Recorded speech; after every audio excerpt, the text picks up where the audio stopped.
Good focus. I know that it's late in the day, but I wanted to get this in before the day got away. And I've had a uh, busy morning, not really ministry busy. I went and played golf this morning. And then I had meetings after that right up until today, right up until right now. John chapter 18. Wow, we are going to now enter into the crucifixion story step by step and see it from the pen of John and specifically from a Gentile perspective, as he is the writer to the Gentiles, presenting Christ as the Son of God. And so here the crucifixion story celebrates the conclusion, which is the resurrection and glorious conclusion of the gospel message. And so John chapter 18, when Jesus had spoken these words, he went forth with his disciples over the brook Kidron, where was a garden. We know the Garden of Gethsemane, into the which he entered and his disciples. And Judas also, which betrayed him, knew the place, for Jesus oft times resorted thither with his disciples. Judas then, having received a band of men, probably 200 is usually what a band of soldiers was, 200 men and officers from the chief priests and Pharisees, cometh thither with lanterns and torches and weapons. Jesus, therefore, knowing all things that should come upon him, went forth and said unto them, Whom seek ye? They answered him, Jesus of Nazareth. Jesus saith unto them, I am he. Really, the he is the English addition to make it flow in the English language, but really he said, I am. I've entitled this one, The Power of I Am. Certainly it was the power behind the miracle plagues that Moses did in front of Pharaoh. I am hath sent me. Here, the very words I am carry incredible power. And what happened when he said, I am he? And Judas also, which betrayed him, stood with them. As soon as he had said unto them, I am he, they went backwards and fell to the ground. The other descriptions from the other gospels say that they fell to the ground as dead men. The power of the very term, I am. When Jesus states that he is the great I am, the power that came, the 200 soldiers armed to the hilt fell as dead men. It's an interesting dynamic. Then asked he them again, Whom seek ye? And they said, Jesus of Nazareth. And he said, I have told you that I am he. If therefore ye seek me, let these, the disciples, go their way, that the saying might be fulfilled which he spake of them which thou gavest me, have I lost none. Then Simon Peter, having a sword, drew it and smote the high priest's servant and cut off his right ear. The servant's name was Malchus. Then said Jesus unto Peter, Put up thy sword into thy sheath. The cup which my Father hath given me, shall I not drink it? Then the band and the captains and officers of the Jews took Jesus and bound him and led him away to Anna first, for he was the father-in-law of Caiaphas, which was the high priest that same year. Well, I think that in this text, if I had to preach this text, and I have a few times, I would entitle this, Jesus Teaches Us About Courage.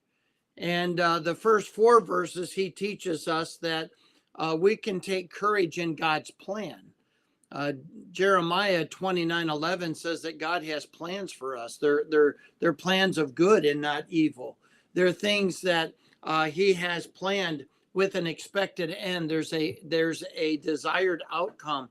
There is a certainty in what God has designed and decided. And so here in these first 4 verses, Jesus is telling them, hey, take courage in my plan. Understand that this is a plan. I knew it was coming. I am here because I knew I needed to be here. I am going to go through this process of crucifixion, even to the death of the cross, because it is the will of God. It is God's plan. So take courage in God's plan. Verse number 6 teaches us to take courage in God's power. We have lots of reason to be anxious. We have lots of reason to worry. We have lots of reason to fear if we're trying to battle life in our own strength. If we're trying to just pull up the bootstraps, if we're just trying to be tough, if we're just trying to rely on our own strength and our own understanding, we're foolish and we are vulnerable. But there is amazing power in the will of God. There is amazing power in the name of Christ. There is amazing power that is at our fingertips because of the indwelling of the Holy Spirit of God. Here we find in verse number 6 that as soon as he states the words, I am, they fell backwards as to the ground as dead men.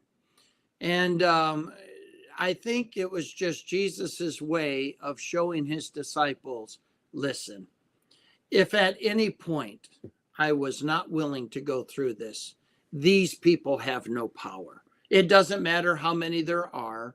It doesn't matter what weapons they have. It doesn't matter how determined they become. They're no match for the spoken word. With a simple word, I could destroy them all.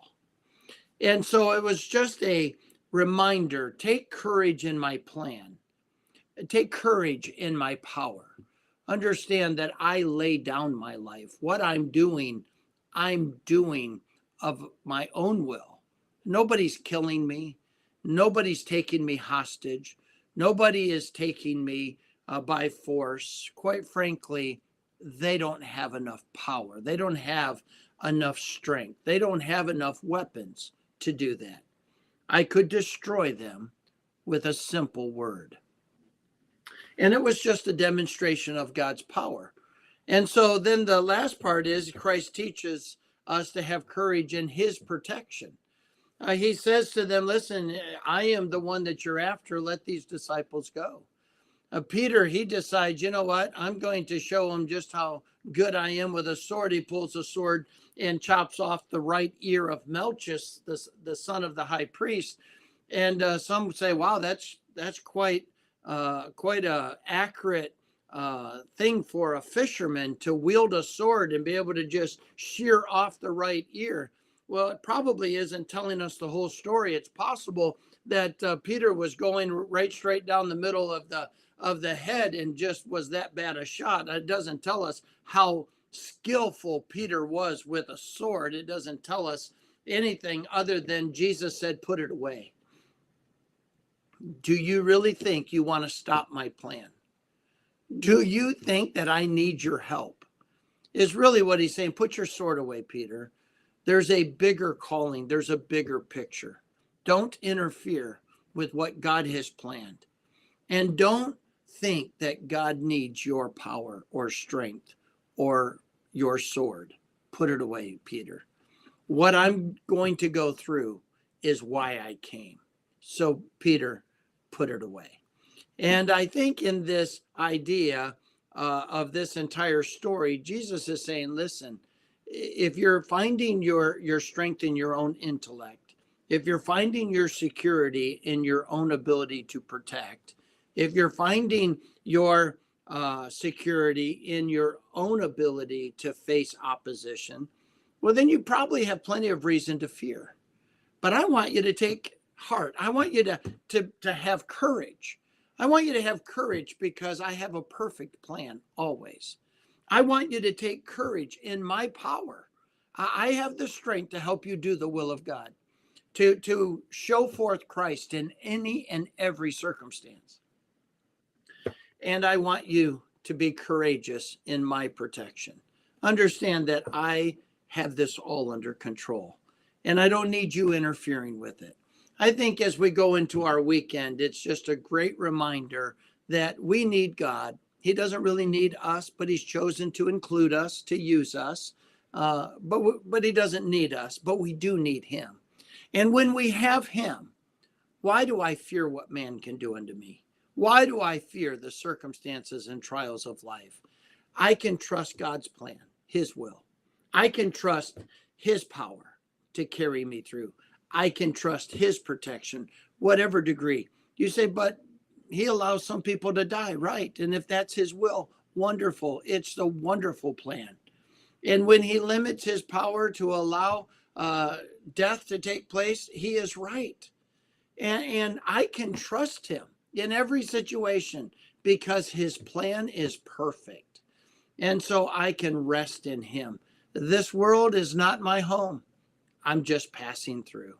My treasures are laid up somewhere beyond the blue, where Jesus is preparing a place for me, and I will spend an eternity with him. What a wonderful thing to be courageous in this life, not in my strength, not in my ability, not in my intellect, but to take heart and be courageous in God's plan, in God's power, in God's protection. And I can stand firm. God bless you. I hope you have a great weekend.